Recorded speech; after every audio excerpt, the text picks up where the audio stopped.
Se você ainda não ouviu falar de Queda de Gigantes, está perdendo. A gente fala depois da vinheta sobre ele.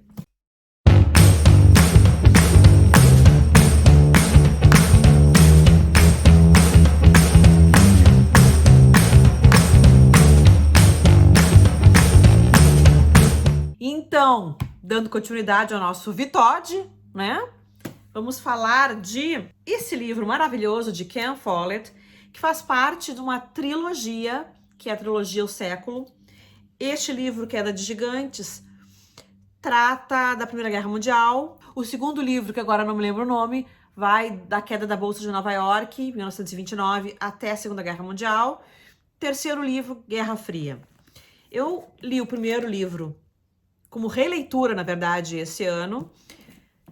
Eu já tinha lido o segundo livro e faltou o terceiro. Na época, eu não sei o que aconteceu, que eu não conseguia o terceiro, ou não sei o que aconteceu. Emprestei o segundo e quando saiu o terceiro eu comprei, daí me dei conta que não tinha o segundo.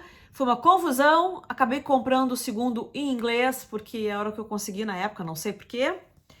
Enfim, uma confusão, e eu resolvi reler, então, A Queda de Gigantes para poder dar sequência agora nas outras leituras. O que eu posso te falar? Ken Follett é um escritor de livros históricos, romances históricos, da melhor qualidade. Obviamente, eu como leiga, eu como não entendida nos assuntos que ele aborda, alguma coisinha a gente sempre sabe, né? Mas eu não posso dizer que ele está realmente contando a história com romance de fundo, né? Eu não sei o que é fato, o que é imaginação do autor. Mas é sensacional. E o que eu achei mais sensacional ainda é não a história da guerra em si, e sim os pensamentos que ele botou na cabeça dos personagens e as discussões que foram feitas, que em absoluto a gente não sabe se foram reais ou não, se existiram. Claro, há alguns discursos que foram feitos e que são verídicos, mas os personagens que estão assistindo esse discurso não são verídicos, obviamente. E, enfim, vocês me entenderam, né? O que trata? São 5 famílias que vão se envolver nessa questão da Primeira Guerra Mundial. A russa, a americana, a galesa, a inglesa e a alemã. Todos os personagens principais de cada família são apaixonantes. São complexos, são humanos, e a gente vai notar os defeitos de alguns, as qualidades dos outros e dos personagens que circundam essas famílias.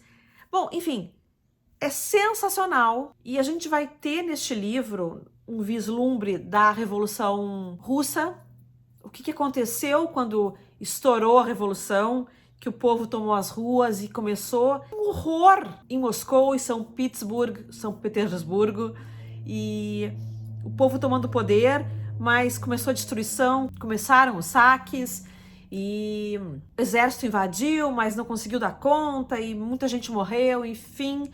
Com relação ao que antecedeu, os fatos que antecederam a Primeira Guerra Mundial, a gente vê como foi estúpida a guerra, como todas as guerras são. E a gente percebe que como ela foi uma guerra de egos, claro, segundo a visão de Ken Follett, porque um país não podia abrir mão do seu posicionamento, porque imagina se um inglês vai se rebaixar ao alemão, imagina se o alemão vai se rebaixar ao russo, imagina se o russo vai...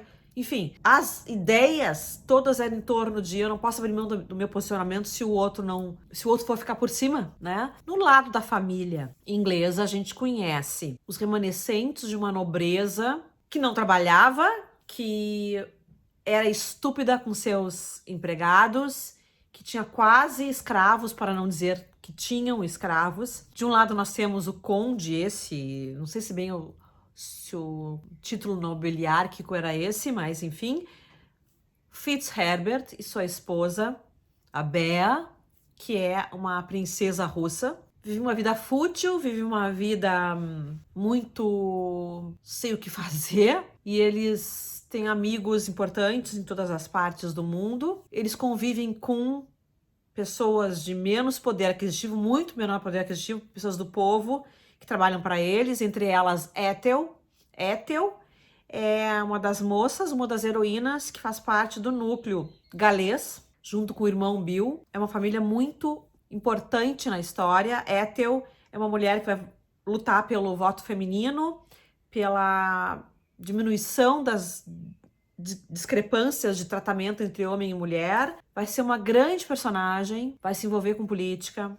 Vão ter coisas da vida dela que vão acontecer que são sensacionais de a gente ler e acompanhar.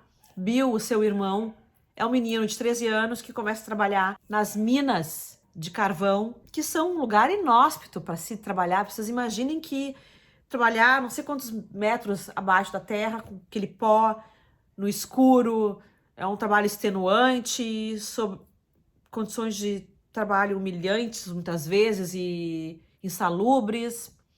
Essas minas estão nas terras do Fitzherbert, mas ele como que, digamos assim, ele explora a mina de maneira diferente, ele loca aquele espaço, pelo que eu entendi, para outra empresa explorar a mina e essa empresa paga para ele royalties ou whatever.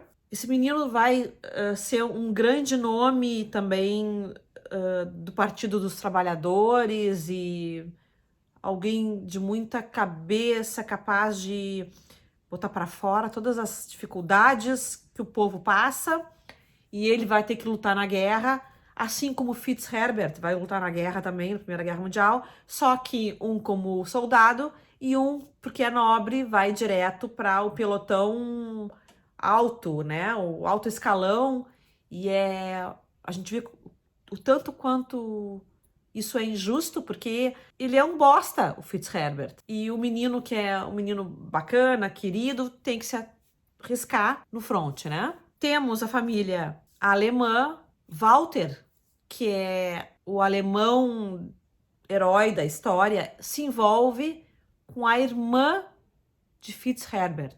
Daí temos, imagina, um casal que um é inglês, outro é alemão, entram em guerra, como fazer, né? Existem as pessoas que são contra esse casamento, existem as pessoas que estão a favor, enfim, há o romance que vocês vão descobrir, muitas coisas que vão acontecer. Walter também tem que lutar na guerra. Temos os russos, dois irmãos, um muito malandro, o outro muito ciente das dificuldades da vida, e ele que criou o seu irmão, o malandro, porque perderam a mãe muito jovens, então ele tem um senso de paternidade, digamos assim, desenvolvido, e ele vai se envolver na Revolução Russa, os dois vão se envolver na Primeira Guerra Mundial. Enfim, é um grande romance em que a gente não vai adivinhar o que vai acontecer com cada um dos personagens. Tem cenas icônicas. Por exemplo, existiu isso realmente como fato no momento que na Primeira Guerra Mundial havia um confronto iminente entre duas tropas, se eu não me engano, a alemã e a inglesa, se eu não me engano, e é véspera de Natal, tá tudo parado, muito quieto naquela zona de confronto. Os soldados começam a sair e a confraternizar no meio de uma guerra. E eles jogam futebol naquela noite em que tudo estava parado. Depois se despedem e cada um vai para um canto. E infelizmente um tem que matar o outro e é a tristeza da guerra, né? A gente vê nesse livro também o tanto que os nossos heróis fazem para evitar a guerra. E a geração anterior não quer, não consegue ouvir os mais novos pela sua soberba, pela sua arrogância, eu sou mais velho, eu sei o que eu tô dizendo, então a guerra acontece. Bom, enfim, leiam, é sensacional, é imperdível, e agora em 2022 eu quero ler a continuação, né, o segundo, talvez o terceiro. Bora continuar com o Vitode, vídeo todos os dias neste mês. Te vejo no próximo vídeo, não esqueçam de curtir aqui, de se inscrever no canal, caso não tenham se inscrito, e ativar o sininho para receber todas as notificações do que acontece aqui, tá bem? Te vejo no próximo vídeo. Beijos e me liga.